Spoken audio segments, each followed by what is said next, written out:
ማንቸስተር ዩናይትድ በ120 ሚሊዮን ዩሮ ትልቅ ኮከብ ላይ እየሰራ ነው። ነገር ግን ትልቅ ተፎካካሪዎች እየተነሱበት ነው። ሪያል ማድሪድ ኮከቡን ሊሸጥ ነው። ትልቅ ክለቦችም ተዘጋጅተዋል።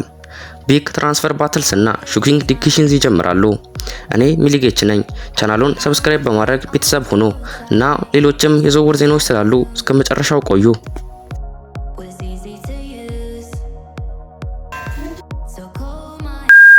የመጀመሪያው ትልቅ የዝውውር ዜና የሚሆነው ማንቸስተር ዩናይትድ ከቦሩሲያ ዶርትመንድ አማካኝ ፍሊክስ ኒሜቻ ጋር በጥብቅ የተገናኘ ነው።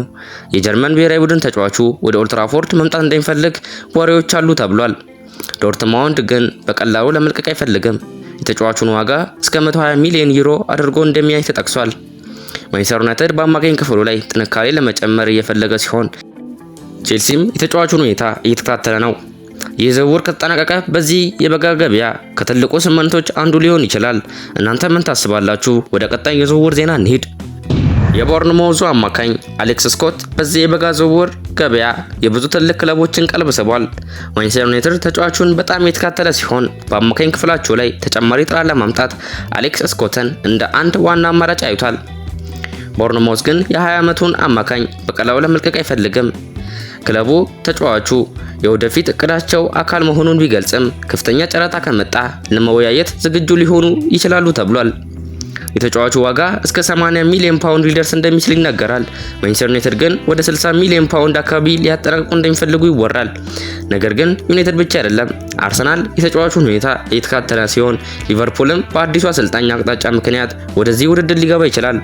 አሌክስ ስኮት በእንግሊዝ የወደፊት ኮከብ ተብሎ የሚታይ ተጫዋች ስለሆነ ይህ ዝውውር በበጋው የገበያ ጊዜ ከሚጠበቁ ትልቅ ውድድሮች አንዱ ሊሆን ይችላል።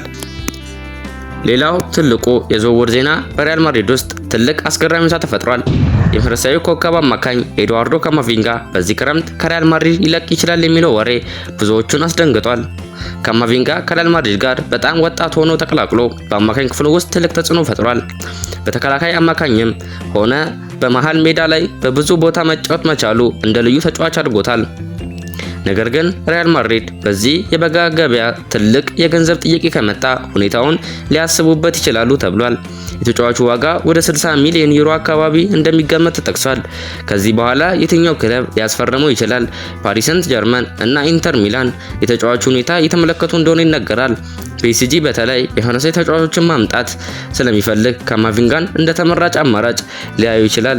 ነገር ግን ዋናው ጥያቄ ሪያል ማድሪድ በእውነት አንዱን የወደፊት ኮከብ ለመልቀቅ ዝግጁ ነው ወይስ የዝውውር ገበያ ወሬ ብቻ ነው?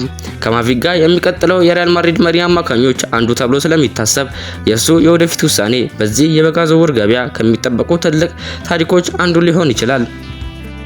ሌላው ትልቁ የዝውውር ዜና ሊቨርፑል የወደፊት የአጥቂ መስመሩን ለማጠናከር አዲስ ተስፋ ያለውን ተጫዋች እየተመለከተ ነው። የኮሎኝ ወጣቱ የክንፍ ተጫዋች ሴድ ኤልማላ በሊቨርፑል ራዳር ላይ እንደሚገኝ ይነገራል። ገና 19 ዓመቱ ቢሆንም በብዙዎች ዘንድ የወደፊት ትልቅ ኮከብ ሊሆን የሚችል ተጫዋች ተብሎ ይታያል። ሊቨርፑል በተለይ የሞሐመድ ሳላ በኋላ የሚመጣውን የአጥቂ ክፍል ለማስተካከል ቀድሞ እየሰራ ነው። ሴድ ኤልማላ ደግሞ በፍጥነቱ በኳስ ቁጥጥሩና በአጥቂ ችሎታው የሊቨርፑል የአጫወት ስርዓት ጋር ሊስማማ የሚችል ተጫዋች ነው። ባለፈው የቡንደስሊጋ ዘመን በ34 ጨዋታዎች 13 ጎሎችን ማስመዝገብ ትኩረትን ስቧል። ይህም ትልልቅ ክለቦች እንዲከታተሉት አድርጓል። ነገር ግን በሊቨርፑል ብቻ አይደለም፣ ቼልሲ፣ ብሬንትፎርድ እና ብራይተን የተጫዋቹን ሁኔታ እየተመለከቱ ነው። ሊቨርፑል የአንዲዮ ማንዴን አማራጭ እያጠና እንደነበር ቢነገርም ሰይድ ኤልማላ አሁን ከሚታዩ አማራጮች መካከል አንዱ ሆኗል። ታዲያ ሊቨርፑል ይህን ወጣት ባለተሰጥኦ ወደ አንፊልድ ማምጣት ይችላል? የሳላ የወደፊት ተተኪ ይሆናል ወይስ ሌላ ክለብ ይቀድመዋል? ይህ በዚህ የዝውውር ገበያ የሚጠበቀው ትልቅ ታሪክ ነው። የመጨረሻው የዝውውር ዜና ማንቸስተር ዩናይትድ የወደፊት ትውልድ ላይ ትልቅ እቅድ እያዘጋጀ ነው። የክለቡ ዓላማ አንዱ ግልጽ ነው። ከምርጥ አካዳሚዎች በፊት ትልቁን የወደፊት ተስፋ ያላቸውን ተጫዋቾች መሳብ ነው። አሁን በሪፖርቶች መሰረት ማንቸስተር ዩናይትድ ከማንቸስተር ሲቲ አካዳሚ የመጡትን ሁለት 16 ዓመት ተጫዋቾችን ጃቪር ፓርከር እና ካሪም ካሲም ለማስፈረም በጥብቅ እየሞከረ ነው። ይህ ዝውውር ቢፈጠር በእንግሊዝ ውስጥ ትልቅ ውድድር ያስነሳል። ምክንያቱም ከሲቲ እና ዩናይትድ መካከል የአካዳሚ ተጫዋቾች መሸጥ ወይም መውሰድ ሁልጊዜ ትልቅ ጦርነት ነው። ማንቸስተር ዩናይትድ በዚህ እቅድ የሚፈልገው ግልጽ ነው። የወደፊት ኮከቦችን አሁን በፊት መያዝና ቡድኑን ለረጅም ጊዜ ማጠናከር ነው። ነገር ግን ሲቲ እነዚህ ወጣት ተስፋዎች ቀላል ለመልቀቅ አይፈልግም። ስለዚህ ይህ ዝውውር እስከ መጨረሻ ድረስ የሚታይ ውድድር ሊሆን ይችላል። ታዲያ እነዚህ ሁለት ወጣቶች ወደ ኦልድ ትራፎርድ ይመጣሉ ወይስ ሲቲ እነሱን ይጠብቃል? አስተያየታችሁን በኮሜንት ግለጹልኝ። እነዚህ የዛሬው ምርጥ 6 የዝውውር ዜናዎች ናቸው።